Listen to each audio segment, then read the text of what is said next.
Welcome, one and all, young and old, to week 4 out of the 5 weeks of this 5-week book review series. Now, this book is known as The Alchemist. Now, cool thing about The Alchemist is that it has a very deep story in it, where it mentions many things. It mentions, obviously alchemy, it mentions love, it mentions hardship, war. They travel through the desert. This kid starts off as a shepherd and ends up a rich young man who finds love and family and friendship and stuff. So, this is a really good book. Without further ado, roll the intro. Thank you for joining us today on the Anarchy Gaming channel. Please remember to drop a like, hit subscribe, hit that bell for notifications, and if you are interested in any merchandise, or as you young kids call it, merch, please click the link below. It would make me so happy. Now, on with the video. Thank you again. Alright, so this is The Alchemist.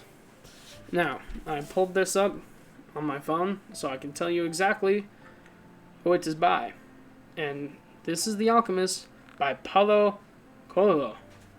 Coelho. Spelled Paulocoelho. So, yeah, that's what this is about, or that's who it's by. Anyway, this is a great novel. So this kid starts off as a shepherd, and his dream is to travel. So that's why he became a shepherd. It is to travel and see the world. So while he's traveling with his herd of sheep and whatnot, he has these recurring dreams of pyramid and a treasure within it. Just for the record, this will contain spoilers, so be ready for that. Anyway, so with these dreams, he wants to go see a dream teller. So he finds this woman who appears to be a gypsy, but she has the cross in her tent, so he thinks she's safe. And he goes in there and he gets his palms read by the gypsy. And the gypsy says to follow your heart and to find this treasure. It is in the pyramids. She says, she says, you don't need to pay me now, but when you find the treasure, bring me 10%. Maybe you will succeed, maybe you won't. Who knows?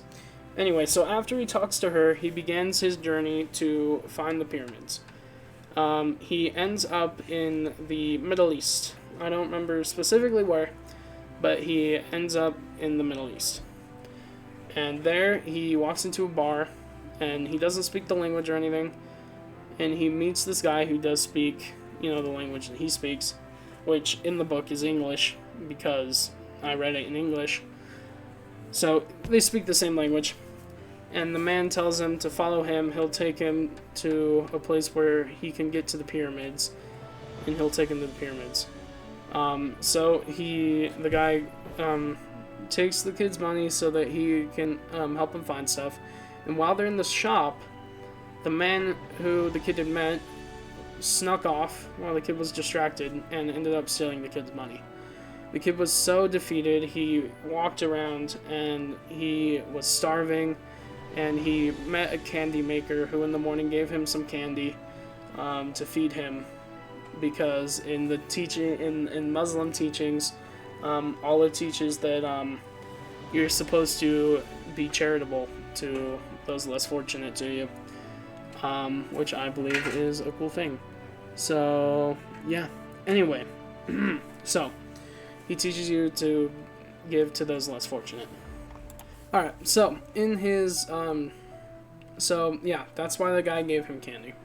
And then the kid was walking around and he goes, well, I should probably find a job so I can start making money, or at least find someone who can give me food for a little bit of work. So he walks around and he finds this crystal shop. I assume it's crystal like glasses and like cups.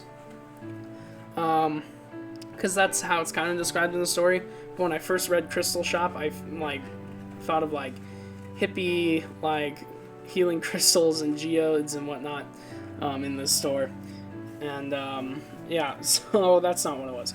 It was a fine like cup shop, if you will. Anyway, so he had found the shop, and he walked in and he said, "Hey, can I have a meal?" And the guy fed him, and he said, "Great, I'm gonna work for you for a couple of hours." So he worked for him, and then the guy gave him a little bit more food, and they had talked for a minute on why he gave him food, and it was because Allah teaches to give to the poor and whatnot. And he says, and the kid goes, "Hey, if you serve tea with your here and you sell tea, people are going to remember the experience from drinking out of these fine glasses and buy the glasses along with tea." And so the guy goes, "Oh, that's a really smart idea," and they start doing it. And the kid like builds him a display box outside for like some of his cups and stuff, and it attracts a bunch of attention. And before he knows it, the kid's been working there for like a year or two maybe. And the kid had thought it was the business was booming, and the kid got to the man and he said, "Hey, I need to follow my dreams, and I need to continue on my path." And the guy says, "All right, okay, just be safe and whatnot." And the kid gets his money and gets all of his stuff that he had brought there a year ago and leaves. He goes to the edge of the city near the desert, and he looks for a caravan that is going towards his destination, which is Egypt. And there he meets a British fella who reads a lot of books, and they eventually find this caravan, and they travel with the caravan for months and months.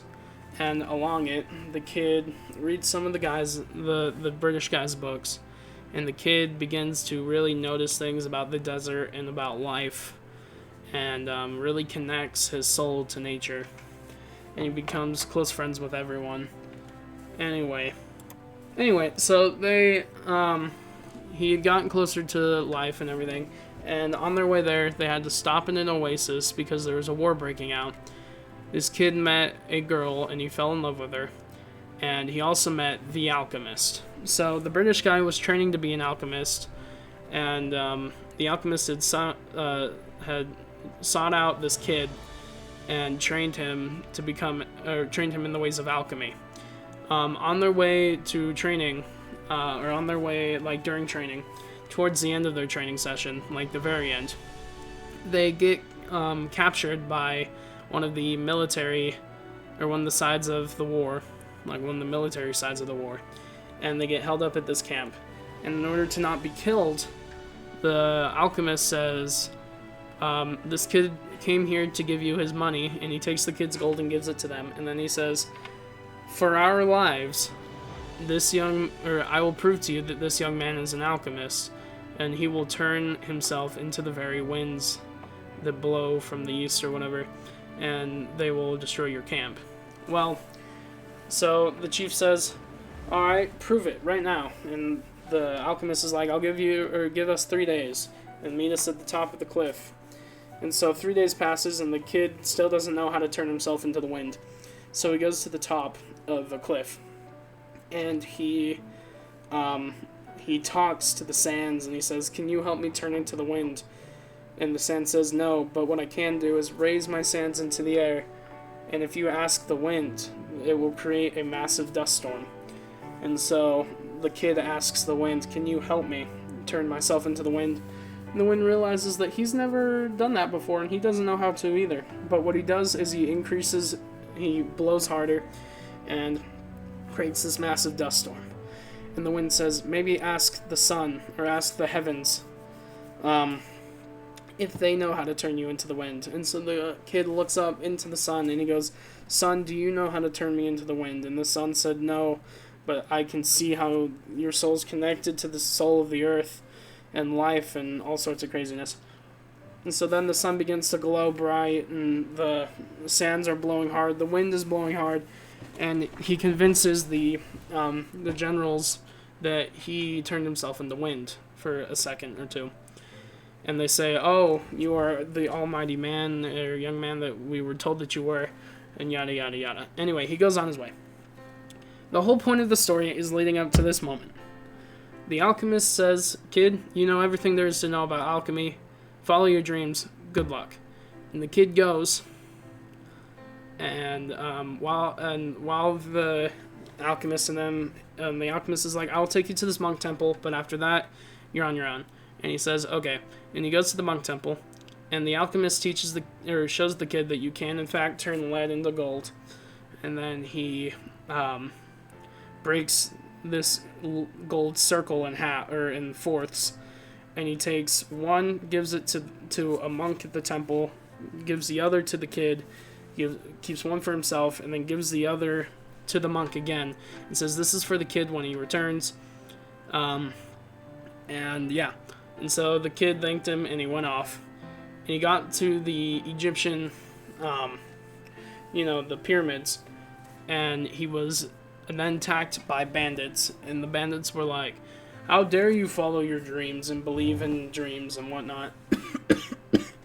When I was young, I had a dream that I would dig up a treasure underneath a massive willow tree that was in the heart of a temple. And the kid knew the tree because he used to work there when he was a shepherd.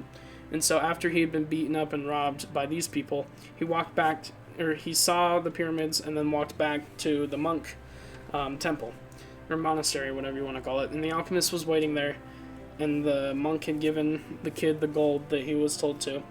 And the kids asked the alchemist, why did you do that if you knew that where I was going would be back home? And the kid said, the alchemist said, the reason why I did that was because I wanted you to see the pyramids. And the kid goes, okay. And he goes, why did you give the monk the gold? And he said, because I knew that you would be robbed. The kid had been robbed twice, and the alchemist said, if something happens to you once, it could happen again, but if something happens to you twice, it will for sure happen a third time. And so the kid thanks the alchemist, and he goes on his way again. He goes back to where he used to be a shepherd, and he goes to the willow tree and digs underneath its roots, finds a massive chest of gold. And then he returns to his girlfriend in the oasis, and they fall in love, get married, have kids, yada yada yada. The whole point of the story is to follow your dreams, and every single person has a set path that they need to follow in life. I can't remember exactly what they called it. Let me see if I can find it right here real quick. No, they don't, but they do talk about, like, everything has a soul, and you connect to the soul of the earth and whatever, and it shows your divine path. Anyway, so the whole point of the story is to follow your heart. And I think it has a really good message. The age that I would recommend giving this to kids or to young adults would be 14 or 15. Just because they need to be old enough to understand it, and old enough to appreciate it. So yeah. Would I recommend this book? Yes, 100%. I would 100% recommend it. It is such a good book. It teaches you to follow your dreams, never give up, and yeah. Anyway, that's all I have to say. I'm Anak from Anak Gaming, and I really did enjoy this book. Once again, this is The Alchemist by Paulo Coelho. Paulocoelho.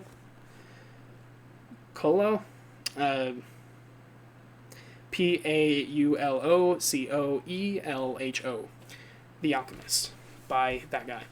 Anyway, thank you all so much for watching. If you enjoyed, smash like, hit subscribe, hit the bell for notifications, and go check out the merch in the link down below. I stream every Monday, Wednesday, Friday from 9:30 a.m. to 11:30 a.m. Mountain Time. Click the link below and the Raise Energy button to go get some Raise Energy. Delicious, caffeinated, awesome. Use code ANOC69, all caps and spaces, at checkout for 15% off. Now, thank you all so much for watching. Stream every Monday, Wednesday, Friday from 9:30 a.m. to 11:30 a.m. Mountain Time. Thank you all so much for watching. I'm Anna from Anna Gaming, and I'll see you in the next one. Bye-bye!